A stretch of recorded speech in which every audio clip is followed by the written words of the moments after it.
Mr. Chidi almost burned down the chemistry lab, and he wasn't even the chemistry teacher.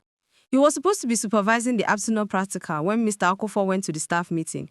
But Mr. Chidi was doing what he always did, scrolling through TikTok with his phone hidden behind the textbook.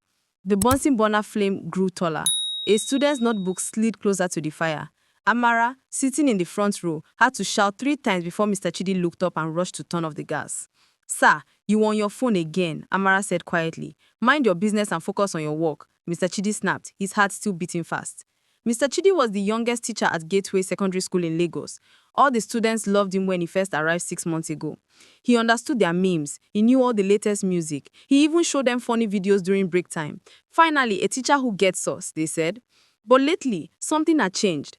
During English lessons, Mr. Chidi would give them work to do, then sit at his desk, scrolling. Sometimes his phone would buzz and he would laugh out loud while the class waited for him to explain a difficult passage from their textbook. He marked their homework 3 weeks late because he forgot. When students asked questions, he would say, just Google it, I beg. That's what your generation does anyway. His desk was covered in charging cables. His lessons became shorter and shorter. Sometimes he'd walk into class, write an assignment on the board and say, I'll be back, then disappear for 20 minutes. The students knew he was in the staff toilet, scrolling. Mr. Chidi is not even teaching us anymore, one student complained to another. At least we don't have homework, his friend replied. But Amara was worried. Their final exams were coming. They were supposed to finish 3 novels this term. They'd barely finished 1. The breaking point came during the parent-teacher meeting. Mrs. Adeyemi, Amara's mother, sat across from Mr. Chidi. My daughter says you spend most of the class on your phone.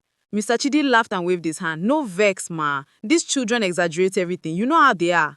Then explain why her English scores dropped from 85 to 62. Mr. Chidi's smile faded. He pulled out his phone to check the grey book app.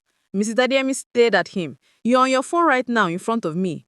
Mr. Chidi looked down. He hadn't even realized he had pulled it out. His face went hot with shame.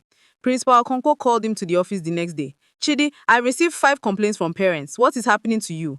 Sir, I can explain. You are a good teacher, but this phone thing is becoming a problem. You're supposed to be an example to these children, not competing with them for screen time. Mr. Chidi felt defensive. Sir, I'm still young. I grew up with technology. This is just how my generation works. Working and being controlled are 2 different things, Principal Okonkwo said. Fix it, or I'll have to take action. Mr. Chidi left the office angry. This all people didn't understand. He wasn't addicted. He could stop whenever he wanted. The next week, Fons 3B taught him a lesson he would never forget. He walked into class and found all 35 students sitting with their faces buried in notebooks. Not actual notebooks. They'd drawn phone shapes on cardboard and were holding them up, pretending to scroll.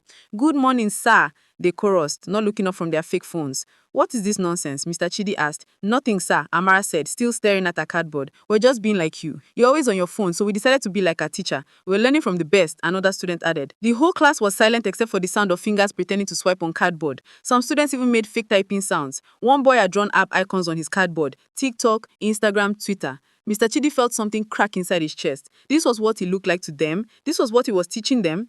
Class, put those things down. Nobody moved. Please, he said quietly. Slowly, they lowered their cardboard phones. 35 pairs of eyes stared at him. Mr. Chidi sat on his desk. You're right. I've been a terrible teacher. He told them the truth. He told them how he'd check his phone first thing in the morning and last thing at night. How he felt anxious when he couldn't scroll. How he convinced himself it wasn't a problem because everyone his age did it. How he'd forgotten that being a teacher meant being present. Really present, not just physically in the room. I thought I was just being myself, he said. But I was being a bad version of myself.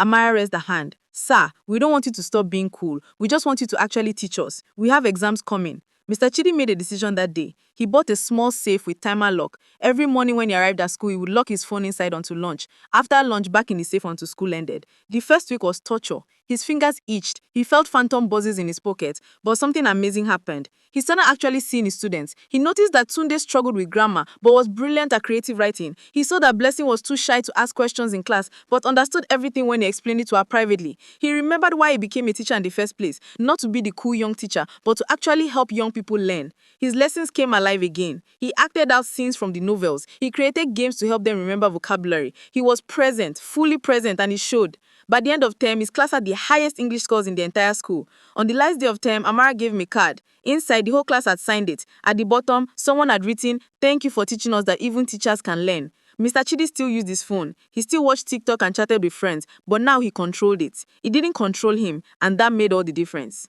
The moral: even good things become bad when they control you instead of you controlling them. Technology is a tool, not a master.